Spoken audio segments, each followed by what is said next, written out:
Well, good afternoon, everybody. Good morning, where you might be over across the ditch. I can see there's quite a few of you beginning to come on in and join us for our real life recipes. And look, my name's Jackie Parker. I'm based here over in sunny New Zealand. And it's my absolute privilege as the Northern Region Ambassador in NZ to be your MC and host today.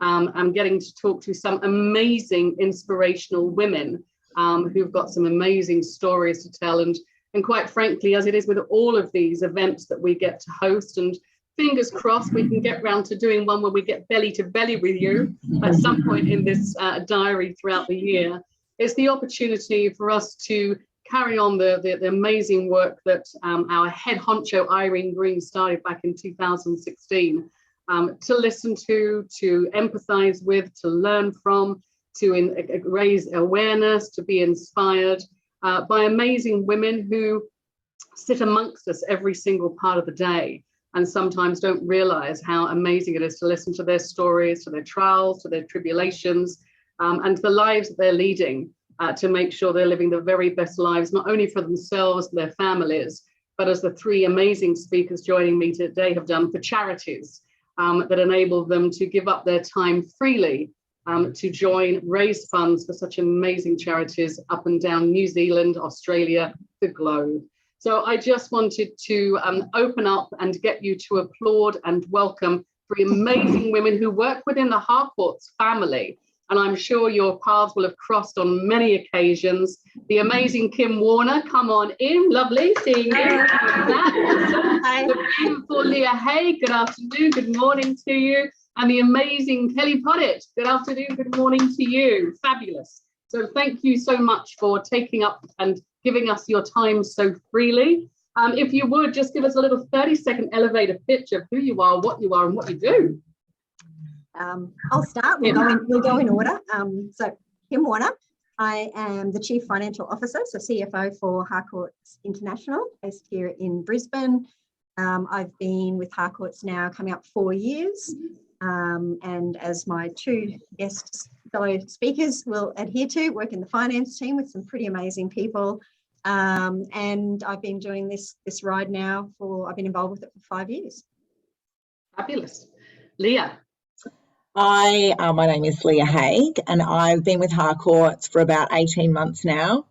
And I'm the Australian Financial Controller based here in Brisbane as well, and work with our amazing finance team both here and in New Zealand. And this ride I did, that was my first ride, and as you'll hear, one of my first times on a road bike to do this ride. So yeah, great experience. Awesome. And last and certainly not least, Kelly.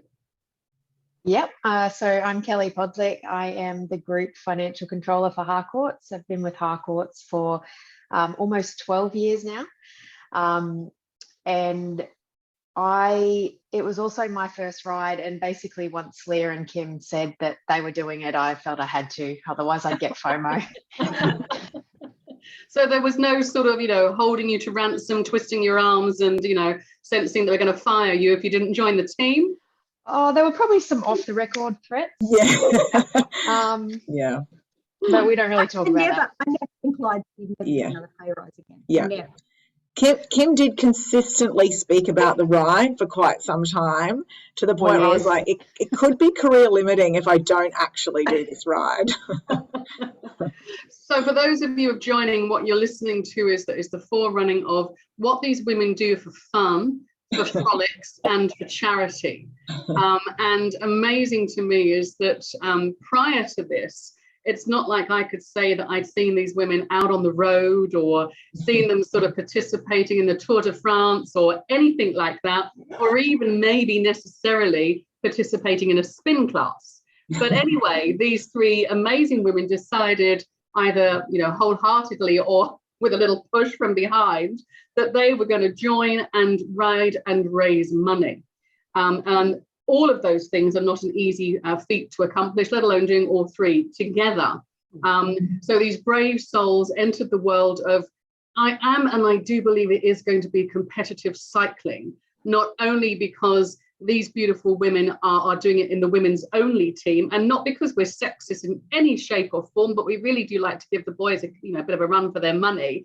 But the girls are out there wearing their Harcourt's garments to full view of any passers-by. But look, I'm going to talk about, if you can show up the next slide, please, Kelly, the beautiful picture of all of you. What I wanted to say, guys, is that, you see, athletes and, the sacrifices that they have to make, what they have to wear. And look, I've been a real key, and I always believe that when you're in business, you need to look like you're in business. When you're in sports, you need to look like you're going to the sporting activity. And I often say to my team, which is a real nice little link in for you ladies, that, if we can see up it, down it, or through it, it is not appropriate for the corporate life or business where when you're meeting clients. Well, I didn't know this, but I do now. And as I'm saying this, I'm re-envisaging my boss, Martin Cooper, is also a cyclist, because unbeknownst to me, that the reason, the Lycra always looks so fabulous is that nobody wears their undergarments. So they're all riding commando. And I have that vision of Martin Cooper flash across my eyes. It's maybe not one I want to think about too seriously, but as you can see, these beautiful women are out there doing their stuff, riding commando, doing the exercise, doing the training. But why? Why did you sign up for this? I'll kick off, I guess. And so for me, last year when we did the ride in November, that was the fourth ride that I had done. When I originally signed up, I kind of actually accidentally fell into it. I was on the board of a children's charity here when I was working with News Corp, and they thought, let's bring a ride to Brisbane and do a women's cycling event and raise some money. And I thought, what a great idea. And then realised I was actually part of the organising committee, and maybe I should go out and purchase a bike. And for me, it was the joy of meeting some incredible women. I think, I started cycling when I was 47, and I've been doing it for 5 years. So it gives you a bit of a hint. But you get through that stage where you raise your children and you've had contacts and friends with that, but it's easy to get stuck in your career and then lose contact with some women who are inspirational and encouraging and supportive. And so the ability to combine fitness, helping out charities, and obviously the satisfaction you get from that, and then just meeting this group of women was incredible. And so for me, that's what keeps me coming back, is the ladies and the friendships that I make. Yeah. And I guess for me, hearing Kym talk about the program, like it's not, as they say, it's about the journey, not so much the destination, although it was so much about this big ride that we did, the camaraderie and the friendships that you form in the 12 weeks training. I probably got more out of that than I did the actual ride. But for me, it had been a tough 12 months. My father had been very unwell, and he passed away last year. And for me, it was an opportunity to focus and do something for myself again, and get out there and get fit. And, along the way, I got so many other bonuses. That's awesome. And you, Kelly?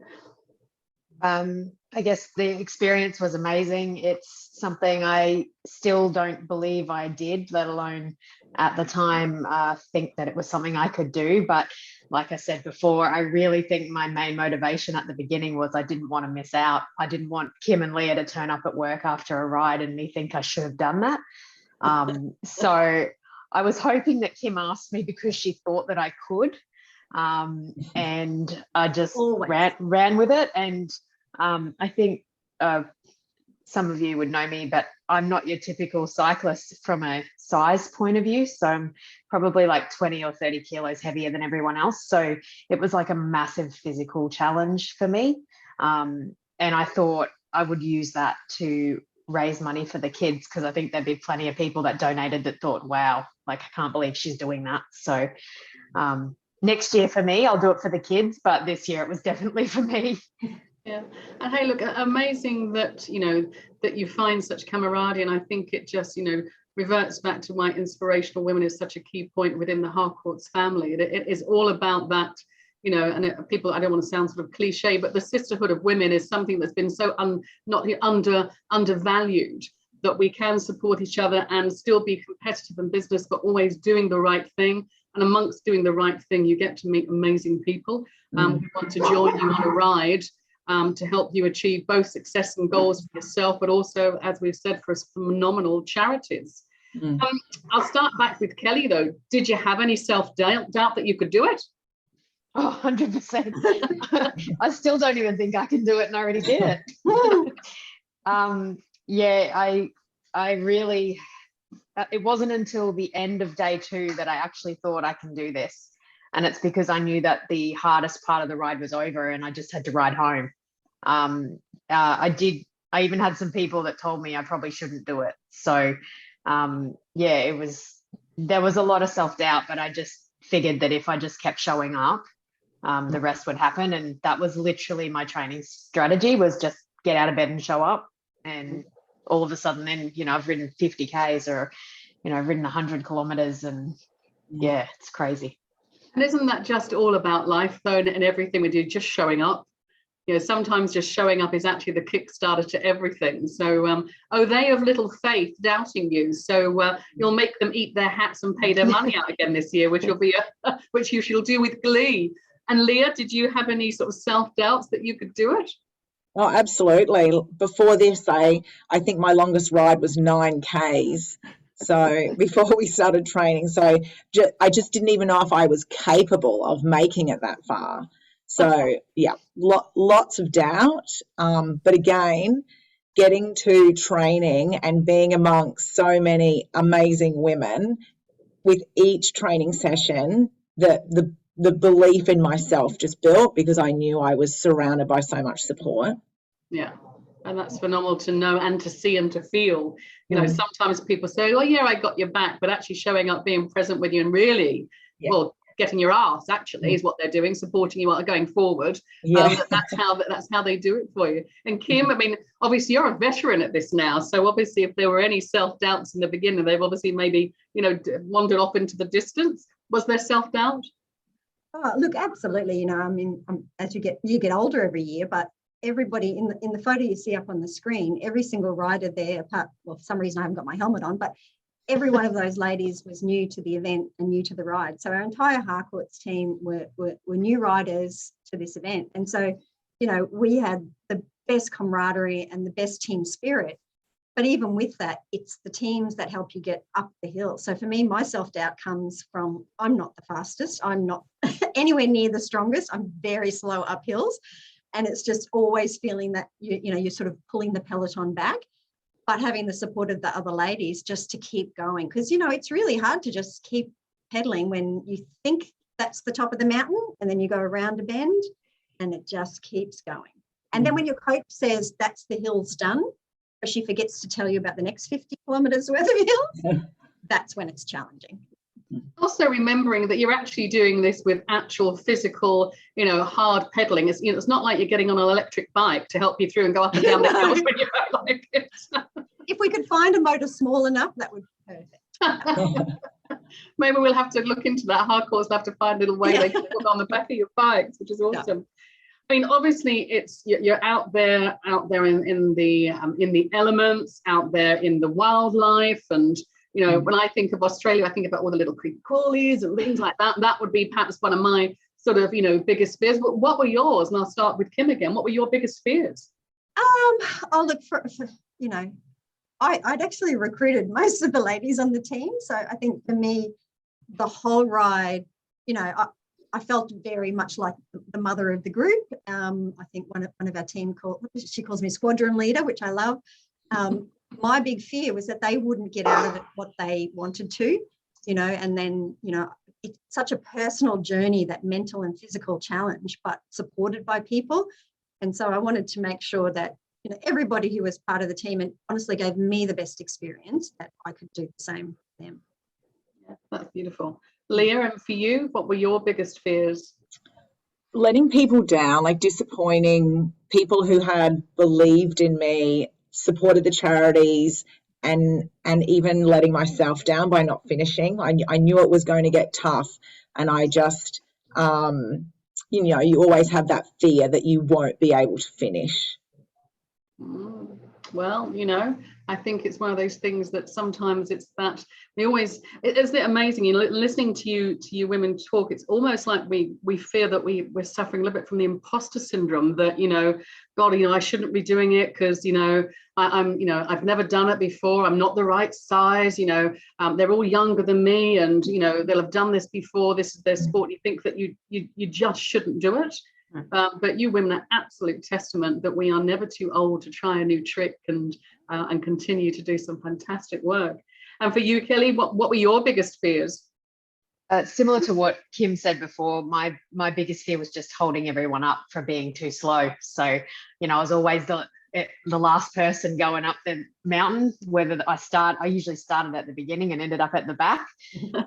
But I knew that it was just something that I was feeling. It was never something that I guess the rest of the team, they didn't make me feel like that. I just was worried about it sort of on my own.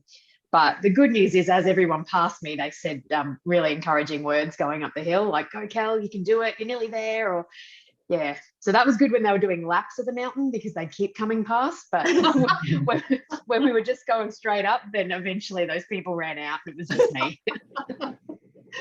Leaving no man or woman behind was obviously their motto, which is quite right too. Quite right too. I always had a coach or someone with me, so I was never by myself, but usually at the back. That's awesome. Because I think also it's the fact that, whatever sport that you're doing that requires a certain amount of endurance, the mental strength actually is sometimes, is bigger than perhaps the physical strength, just allowing yourself to believe that you're capable. And, regardless of whether you finish or not, it's the fact that you allow yourself to believe that you can. And I think as we've all learned over the last few years, having resilience in everything that we do enables us to get through to the next level. So hats off to you girls for doing that. I'll stay with you, Kelly. Obviously it looks like a bloody big journey to me when I'm looking at that and thinking, Chica's got on a little map like that. I think, oh, okay, well, that looks like Lake Pabuki. I could probably do that, but it ain't. And I certainly get that. But, for you on a journey such as this, because obviously, as you said, great camaraderie and, learning and absorbing lessons from women who are doing exactly the same as you are. But were there any special moments that you think, because that was pretty awesome, and that's going to be something that I get to, relive many times over with my memory? Yeah, there was so many moments.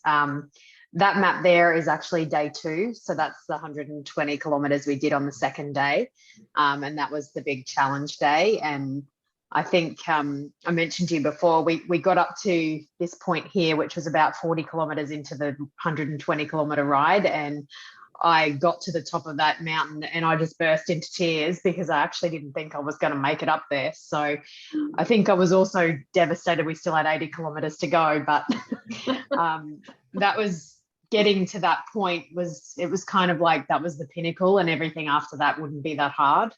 So many moments. I got in week 1 of our training, which was about 10 weeks after we actually started training, because we did extra.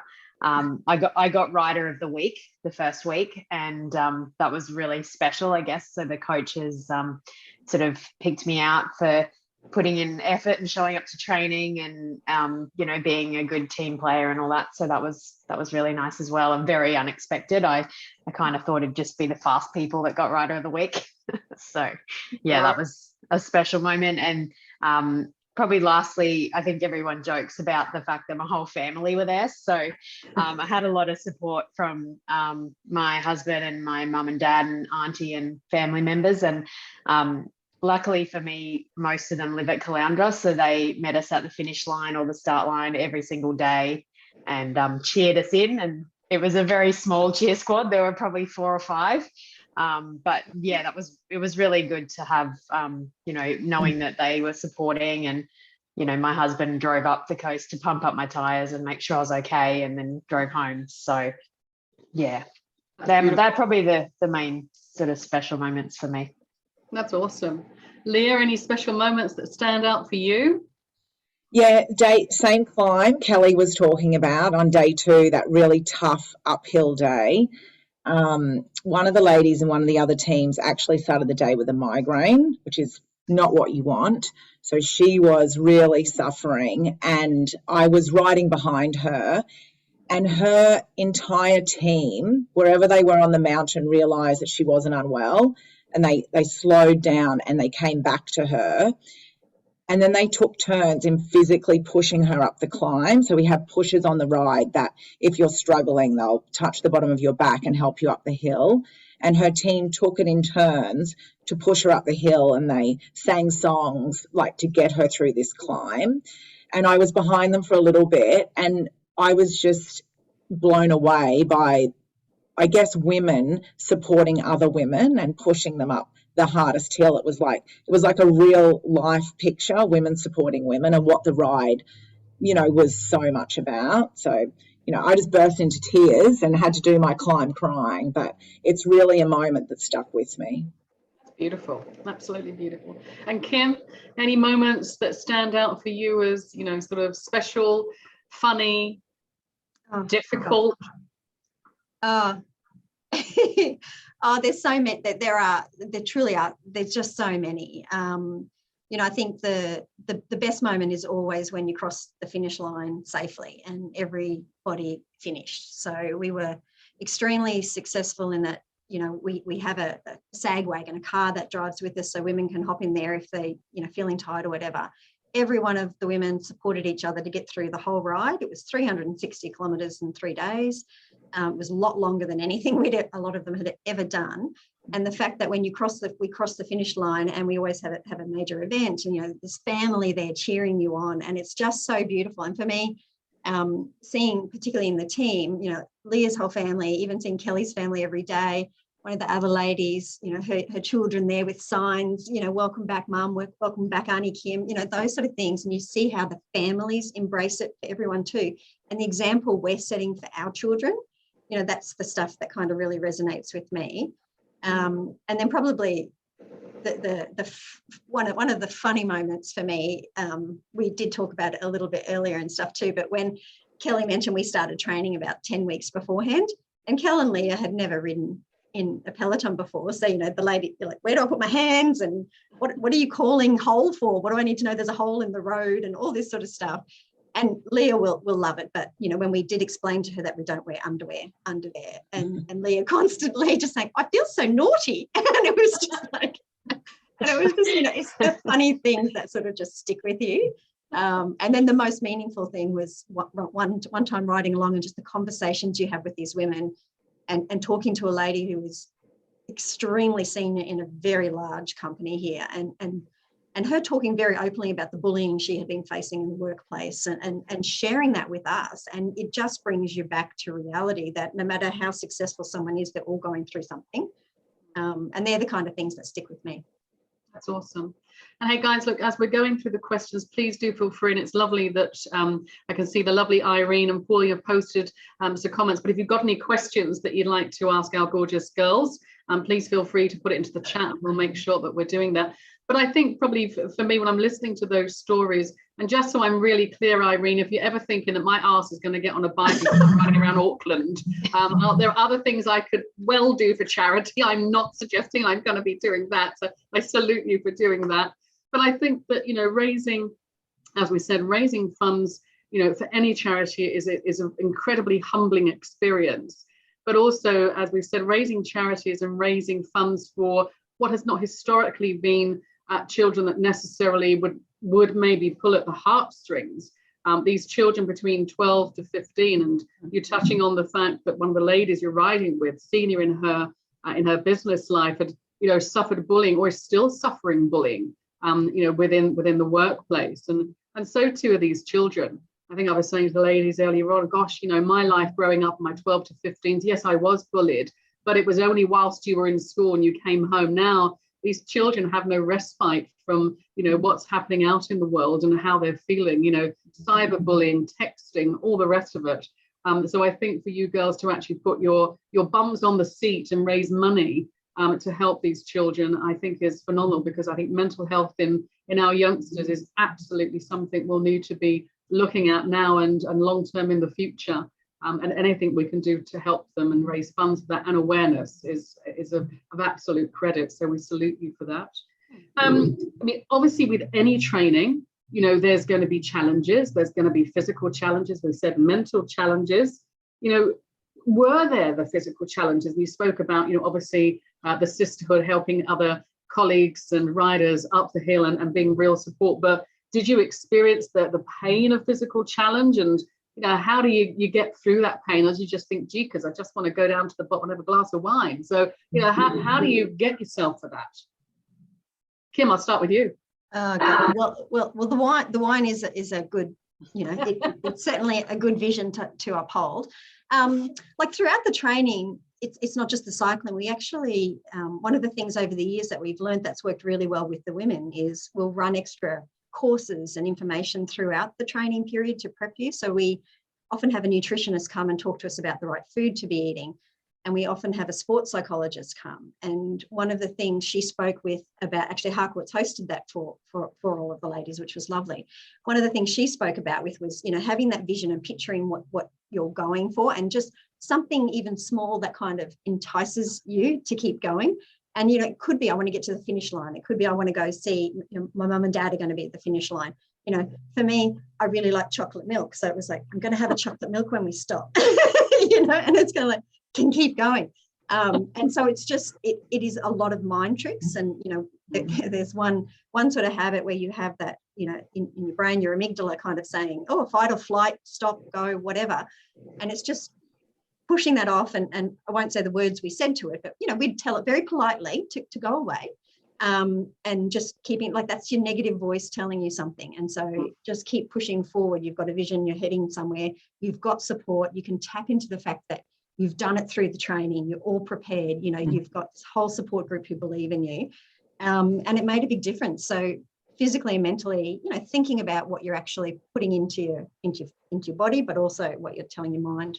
Awesome. I think that's probably stuff that we all do in business as women every single day. And it's, you know, amazing as women and for the chaps. I'm not leaving them out of this conversation at all, but, you know, our lives have, you know, mutated so much that we're, you know, consistently attached to our phones, to our computers, and, you know, trying to fit in life in around all of those sometimes distractions, and keeping your focus very clear on what it is that you've committed to be able to get you to complete the task at hand. So just being able to get rid of those little demons that sometimes come up to, you know, give us a little, you know, ear talk, telling us that we're not quite good enough, we shouldn't, and all the rest of it is pretty strength and character building. So that's pretty awesome. Leah, for you? Yeah, a few things. I try to remind myself, especially in the middle of a hard climb, that, you know, we're lucky that we're healthy enough that we can ride a bike and get out there. There's a lot of people less fortunate than me and the rest of the ladies. So, you know, I try and remind myself I'm lucky I'm here. I can definitely get to the next bend, which is something one of the other riders taught me during training. We were climbing Mount Cootha here in Brisbane for training, and I must have been puffing extremely loud. So she knew I was struggling, and she just said, Leah, you've just got to get to that next bend. Then after that, you've just got to get to that next street lamp. You just have smaller goals. So you're not thinking of the big climb ahead of you, but just those smaller steps to get there. I think it is all about sometimes remembering it is step by step. It's not giant leaps by giant leaps always. It's just, you know, repetition and just and celebrating those little steps, because at the end they all count to getting you to your final destination. Kelly, for you? I had a few sort of niggly, not injuries, but, you know, you get really sore wrists after, you know, being on the bike for 4 or 5 hours and a few bits and pieces, but those kind of all just, you know, you forget about them really. But one thing that Linda, the psychologist, said, which really stuck with me, was just worry about the things you can actually control. And so I had quite a bit of anxiety around what to expect from the ride. And, you know, I probably asked him the same questions 50 times, but for me, I was trying to make sure that anything I could possibly control was good. And then I just had to do the ride on the day. So, you know, worrying about if it's going to rain. Well, it doesn't matter. Worst case, I can get off the bike if I don't feel safe, or, that's really helped me, especially in the couple of days beforehand where it really starts to get real. So just worrying about what you can actually control, have a good sleep, eat well, make sure, you've done everything you need to prepare, and that your kit's washed, and, don't accidentally put undies on. Well, it's one of the few times I would say, please feel free to, go free to the world in a work scenario. Well, I've never realized that. So thank you so much for sharing that part of it. But I'll stay with you, Kelly. What do you think challenged you most as a person? For me, I think it was the fact that someone like me, and I don't mean that in a derogatory way, but someone like me who's not fit, or, I was doing an hour of PT a week before this, can actually sign up and do, up to 8 hours a week of cycling, fit that in their day, get up at 4 a.m. and just do it. So I really surprised myself at what I was able to do. And I've got some stats here, because I'm the accountant in me kind of always is looking at Strava and seeing how many medals I've won and that kind of thing. And so I personally did 136 hours of training on the bike. Wow. Beforehand, and it was 2,864 kilometers I rode in preparation. And these girls were with me 99.9% of the time, so they did at least that as well. And basically I rode 2,900 kilometers to train for a 360 kilometer bike ride. So that ride, I did 10% of my riding in one weekend, at the end. So I thought it would be the physical challenge, but it probably was the mental challenge, really. That was the biggest. Yeah, that's awesome. Very, very awesome. Pauline's just put, what was the motivation on those cold winter mornings that got you out of bed at 4 a.m. to train? Oh, it was always the food at the end, every time. I enjoyed a lot of avocado on toast, or the occasional bit of halloumi or something at the end of those rides. I don't drink coffee, so it was never about the coffee for me. On the long rides, it was always good because there was like a burger or a alcoholic ginger beer or something, but that was definitely my carrot at the end. And Leah, what do you think, what challenged you most as a person? What did you think, Jeekers?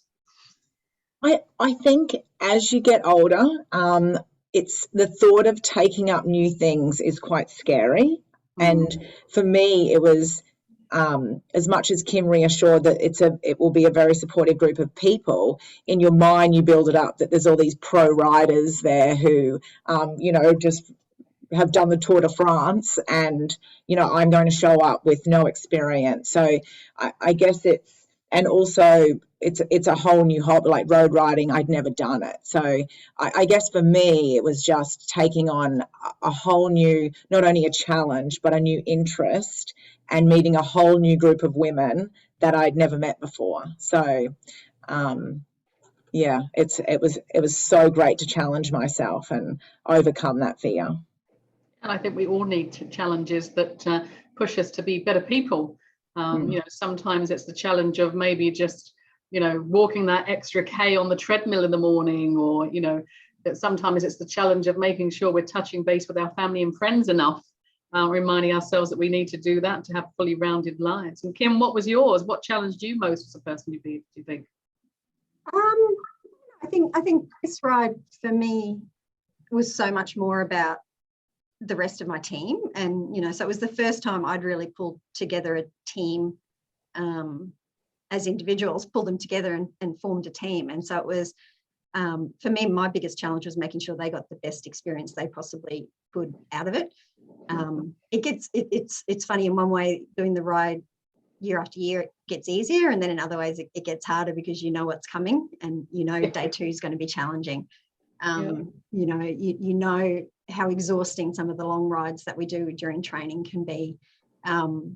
So I think for me it was just to keep going, but really to take some time myself as well, because I can be a bit of an introvert where I need to sort of regroup, and sometimes when you're with a whole group of people that can be a bit overwhelming, and then when you feel a responsibility to make sure they're having the best experience as well. It's just how do you keep yourself healthy and well, but look after everybody else as well.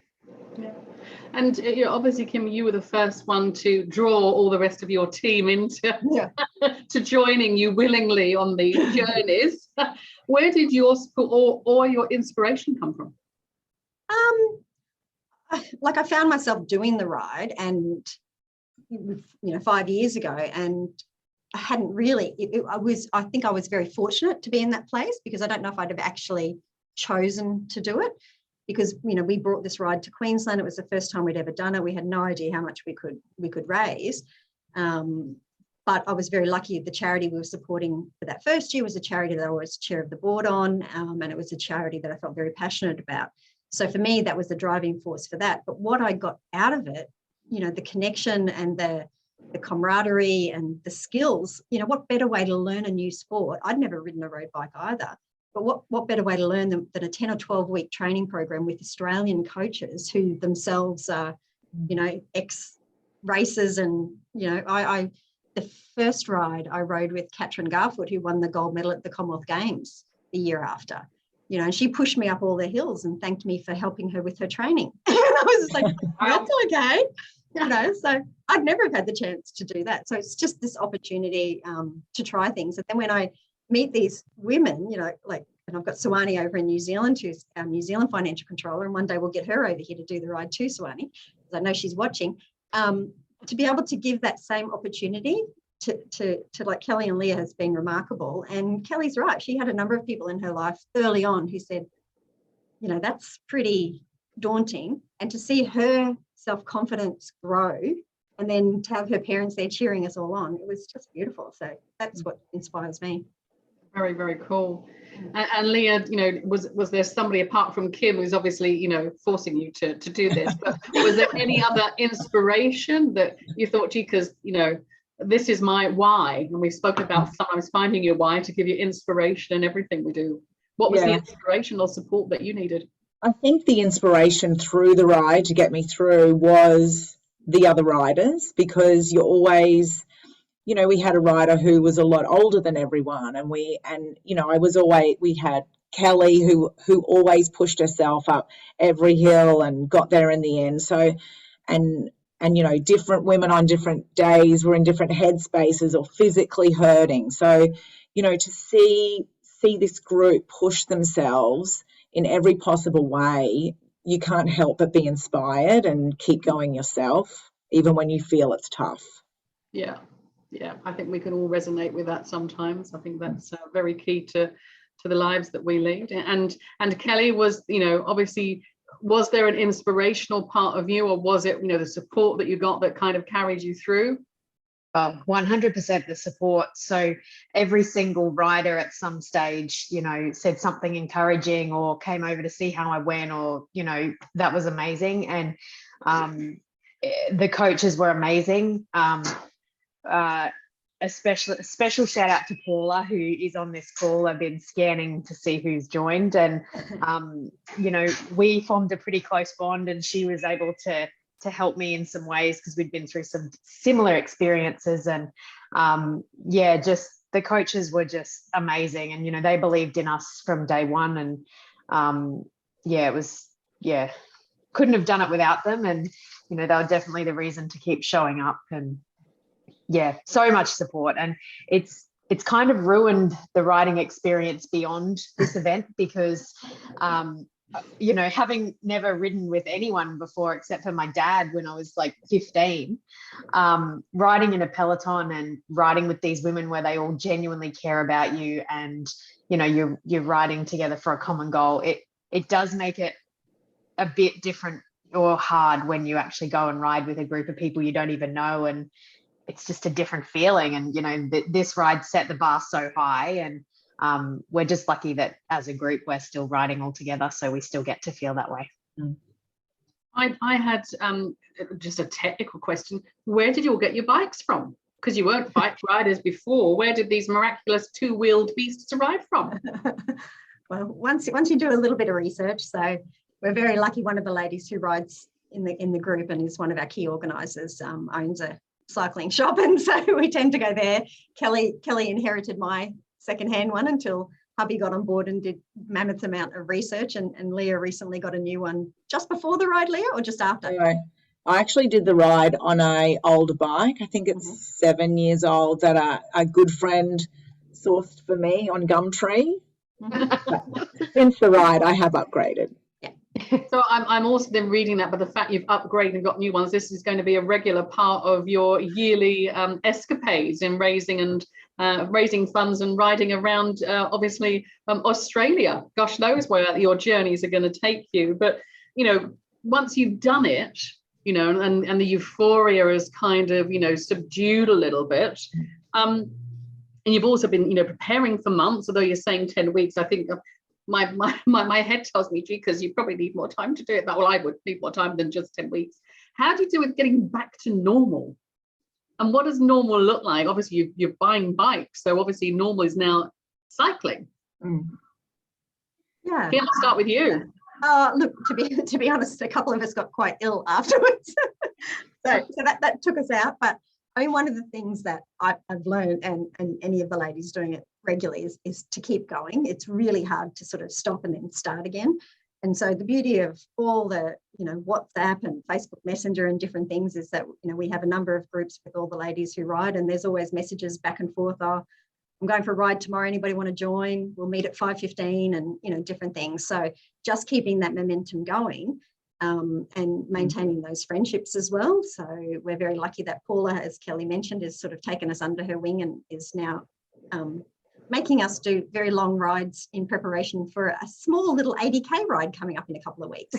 So, you know. Does that mean that we might see you in the Commonwealth and the Olympics then? Is that what you're telling us? Look, I'm not sure. I think I really enjoy my work far too much to commit to it.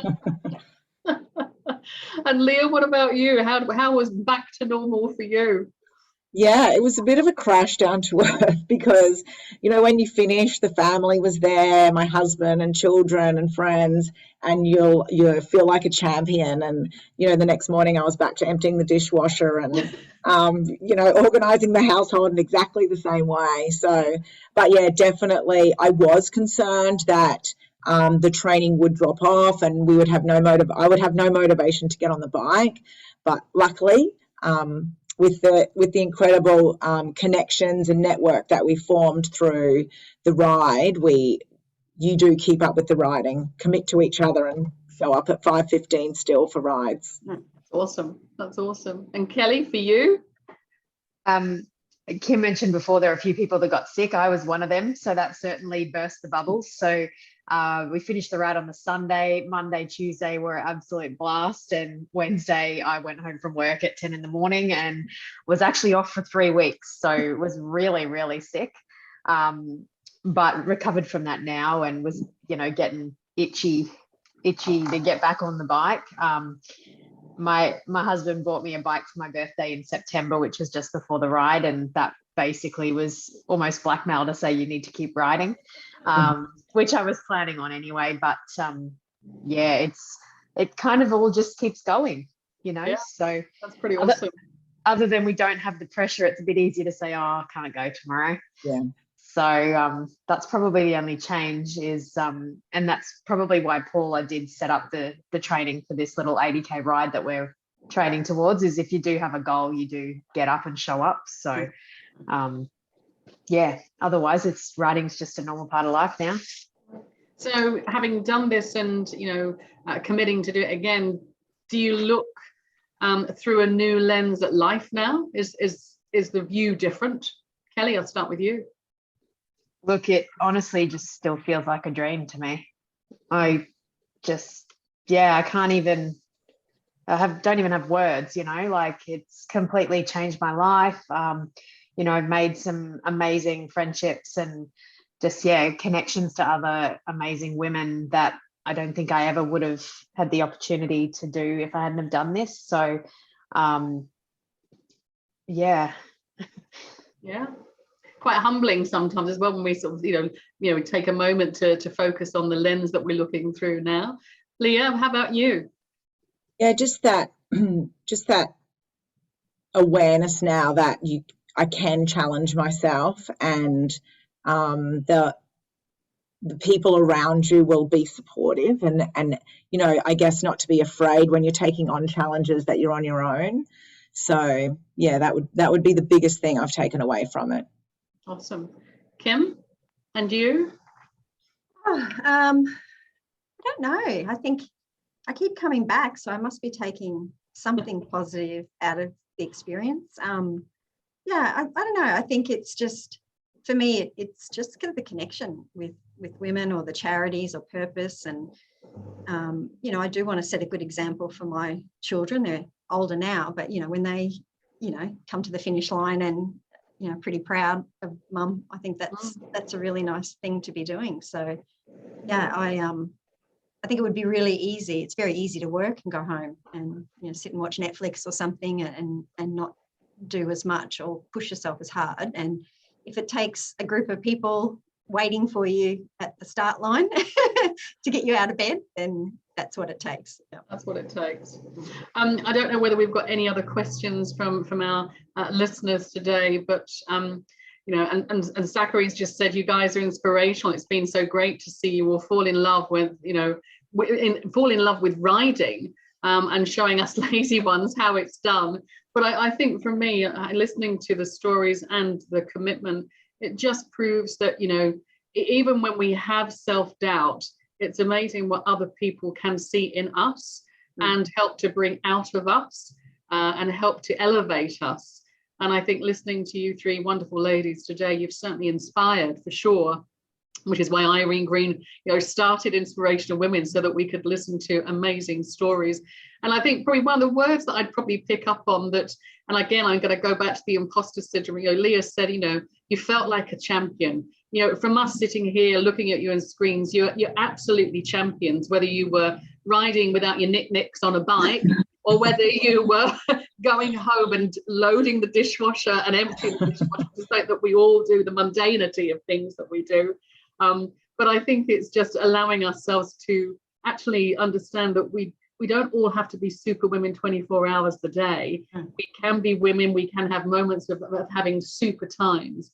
But that when we've got that support system, the camaraderie, and the actual belief from other women that what we're doing is not necessarily going to better their lives, because that's not what it's done for. You're actually doing it for your life, for your family's life, which in turn helps others' lives become more enriched. And I think that more than anything for us, for me personally, and these last couple of years of COVID, can't believe I'm saying 2 years of COVID, but having that connectivity with other people is now more prevalent than we've ever realized we needed it to be. And it just obviously, you know, for you ladies out there riding those miles, getting up at the 4 o'clocks, committing to getting up those bloody hills, and you know, not wanting to necessarily do it on a cold winter day is absolutely an inspiration. And thrilled and truly honored that you took time out of your busy days, you champion women, to join us and share your stories. But you know, the beauty about being with part of Harcourts and with the Inspirational Women is that we get to hear these stories. So for you, those of you who are listening, if you feel that your story is just ordinary, if you feel that your story is just not quite a champion story, if you feel that your story is just not good enough, do you know, it truly is. It truly is, because we all embrace things. We all have trials, tribulations. You know, Leah spoke about losing her pops. We, you know, have people who've had illnesses and all those kind of things that sometimes we don't allow ourselves to see how great we really are. But from the bottom of our hearts, we thank you for joining us and showing what True Inspirational do. And gee, because I'm thinking to myself, I was the 5 a.m. club. I might have to get up at 4 o'clock now just to get everything fitted into my day. So thank you for that, Kelly. Any last couple of words that you might like to say to the people listening today? I'll start with you, Kelly. Just thank you for taking the time to listen today. And if I can be an inspiration to anyone to try something that maybe they didn't think they could do, just, I guess the key is just having people around you that support you.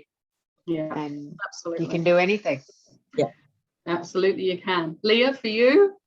Yeah, I mean, you're never too old. You can take on challenges at any age, and I guess for me, I'm just so grateful for all the support I had around me, and I still have around me. Like, you know, even my team here, Harcourt's here, everyone, my friends, my family, like the support was just overwhelming. Awesome. And Kym, the person who got them all into it, they can blame you tomorrow for this, but any last words from you? Yeah, no, look, honestly, as with both of the ladies, a big thank you to Harcourt's, to, you know, Mike and Irene really went out of their way to make sure that, you know, we were supported throughout the ride. The finance and legal team were just remarkable, putting up with us coming in our Lycra, or if, you know, Kelly forgot to bring in clothes, staying in a Lycra all day. You know, so everyone was amazingly supportive, and, you know, the biggest joy for me was seeing these two ladies, getting to know them better, you know, and just seeing them grow and develop. And a huge thank you to everybody around us who supported us. And for those of you who don't know, there are some goals that have been set for raising funds for the charity. I think from the top of my head, for the Sydney leg, it's 800,000. We're about halfway through for raising funds. So I'm sure that Pauline will send out the necessary links, maybe on Workplace, if you felt like giving a little and donating, and, you know, mentally imagining our girls getting up those hills and mentally, physically pushing them when they need that little extra any little extra dollars you could put into the kitty to help them raise funds for the beautiful children would be so much appreciated. But we really appreciate your time. Thank you for sharing your stories, and we hope to see you back in the Zoom meeting once you've done it, knickers and all. Thanks, Jackie. Thank Go well. you. Thank you. Thank Thank you so much. Talk to you later. Thanks, everyone. Thanks, guys.